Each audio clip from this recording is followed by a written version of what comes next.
Hello everyone, this is Mike with the Vintage Snowmobile Podcast. Today we're going to spend some time with one of the great snowmobile racers of the 70s, who later went on to do some NASCAR racing. I'm talking about the great Tim Bender. Now, since racing is not my strong suit, I've asked my friend Paul Belfay to join us. Paul is the perfect person to join us because he is a collector and enthusiast of Yamaha racing snowmobiles of the 70s. So, let's listen in on the conversation between Tim and Paul. Thank you, Tim, for some time today with us to talk to you about your involvement in snowmobile racing. Sure. Obviously, you are well known in the snowmobile racing family and as a Hall of Fame of snowcross and ice oval snowmobile racing. But Paul, I'd like to ask you, where did the number 19 come from? Yeah, I was a car racer in Western New York, Buffalo, New York. And he was number 19, and it came from there. My brother had number 19, and I so it came from my dad. Oh, that's cool.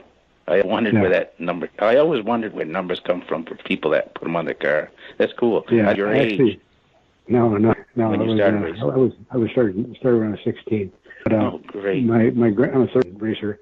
My son being the fourth generation, but I actually used to build race cars. He was an engineer of sorts.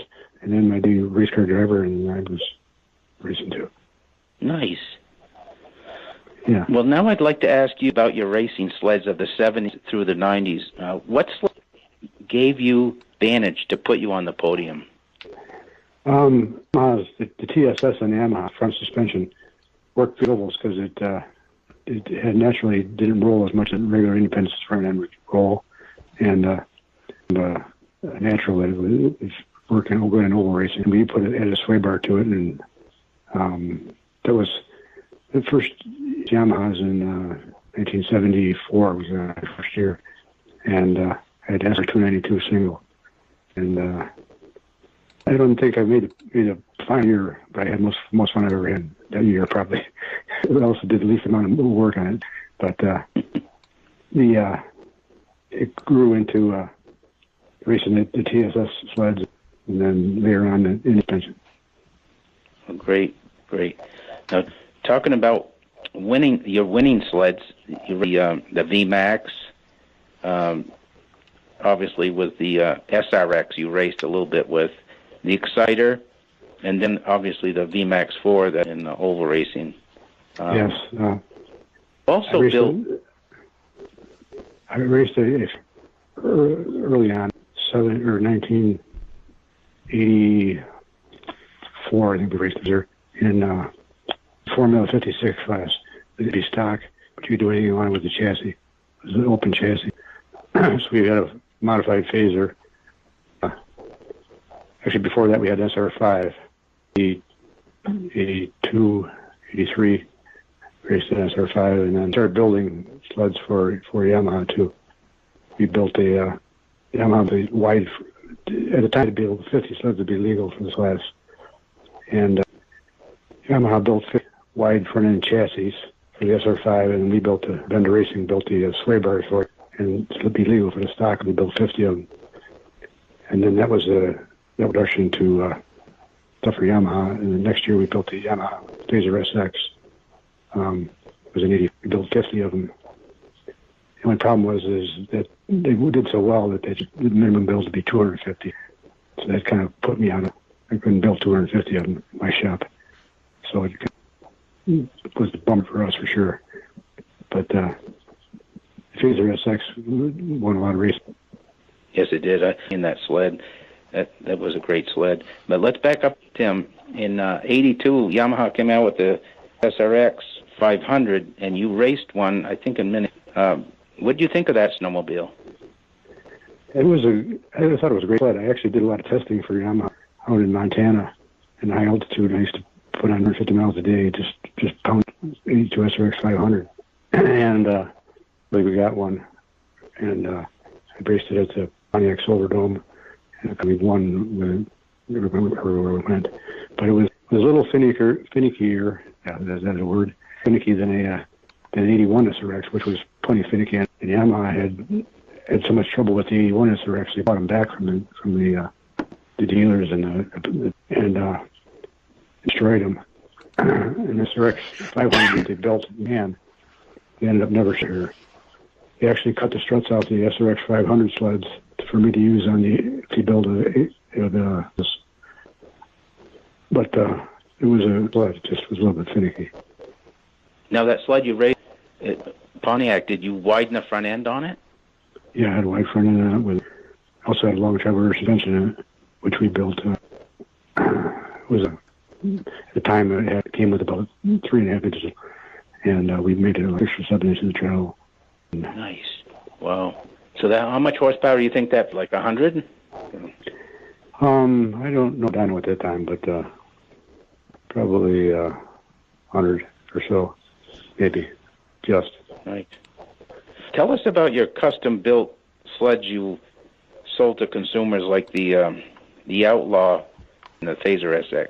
Can you tell us a little bit about each of those sleds? Yeah, the Phaser SX was basic Phaser.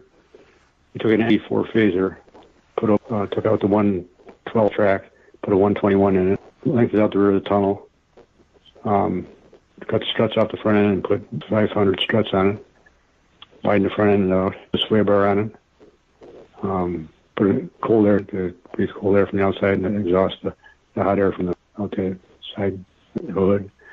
And then what we did was we had a system where we bring 5 into the shop at a time and cut the bottom of the crate. It was a wooden crate at the time. And about 5 at a time and build them, each one of them up you could. Then I crate them back, ship them back to Yamaha.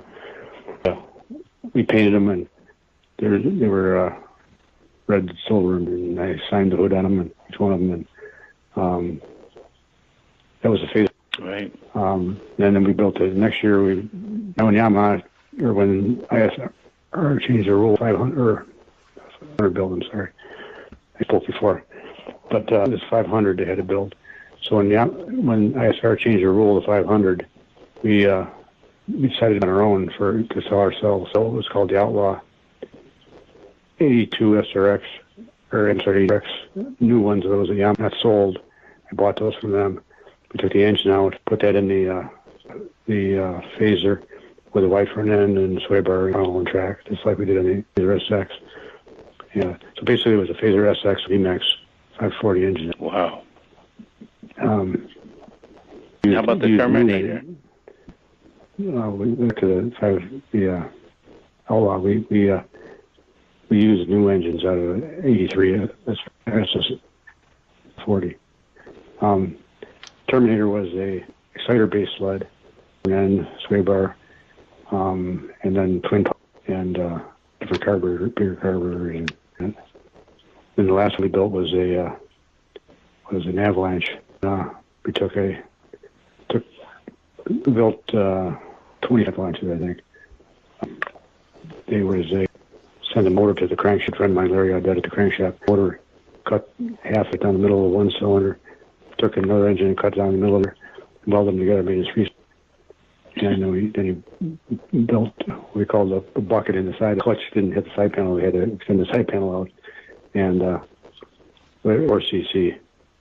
And that thing was a rocket. I built one of those for 25 of them. My dad bought one, and he decided it was too fast for him. He gave it back to me. Yeah, some of those sleds around today still running. A few guys, John Bertolino was one of the ones that does of my old stuff, even X4s and Phaser SXs and Outlaws and such. So. Well, that's great. Old race sleds, any of them? No, I don't. I should have kept one, but I should have kept a couple of them, but I don't. The only thing I have is I had one TSST, a triple ski single track, which was a Formula One sled that we built with a Yamaha motor in it and racing the river only. I had showed to Gordy Metz from Yamaha, funded the building of it, and one race was all I was contracted to do.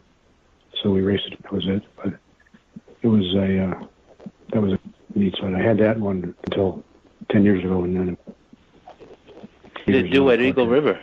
It was great around the corner.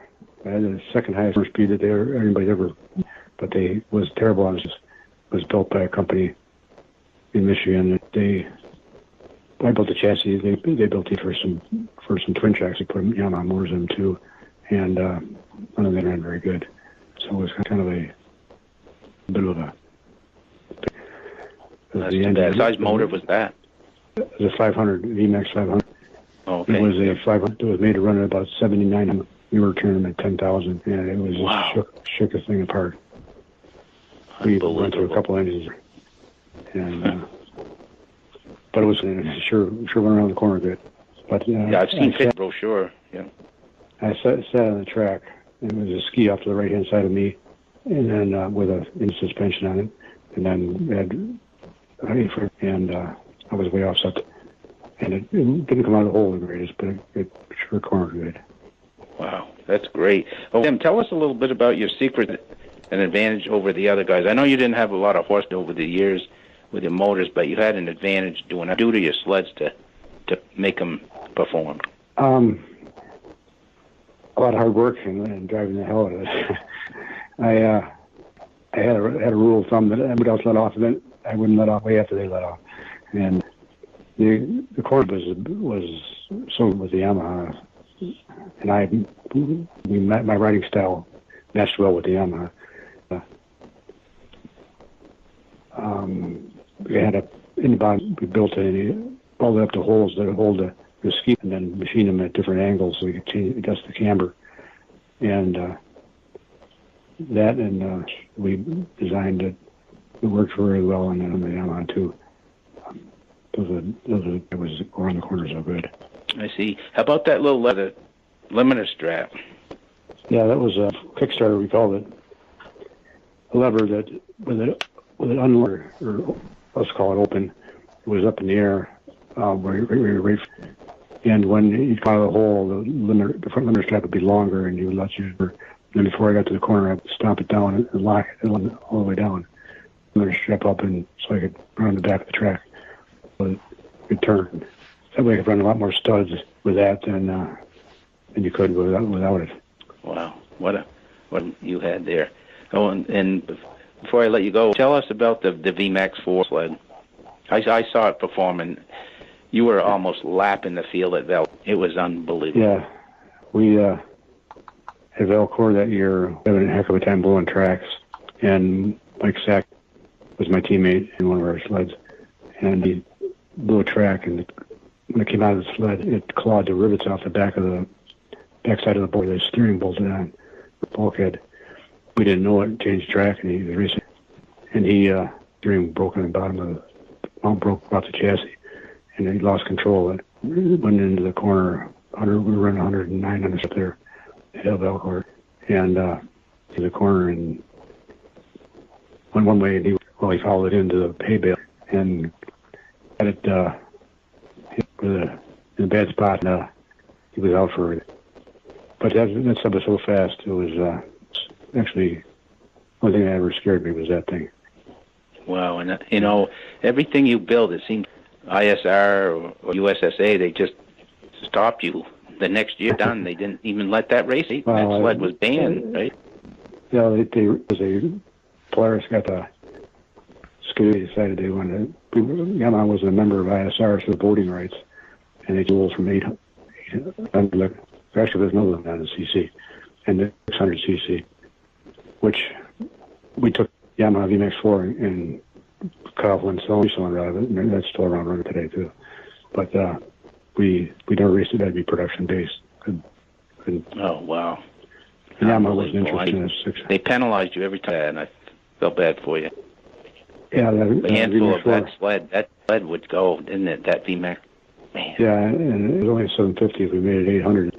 We were approximately 170 horsepower with it. And if we would have went to 800, we would have been 200 horse. Wow! So it would have been fun. Unbelievable. Well, Tim, thank you for talking with you about the racing, and I'll turn this over to Mike. So, this is Mike again. I'd like to thank Tim and Paul for having this conversation. I was able to ask Tim a few more questions, but sadly the audio quality was not very good, so hopefully we can have another conversation with Tim at some point in the future. So that is it for now, but thanks again to Tim and Paul for having this conversation, and thank you also to everyone who has taken a few minutes to listen to this conversation. Lastly, don't forget to tune in to the Vintage Snowmobile podcast every Thursday evening on the Vintage Snowmobile Lovers Facebook page. Have a great day.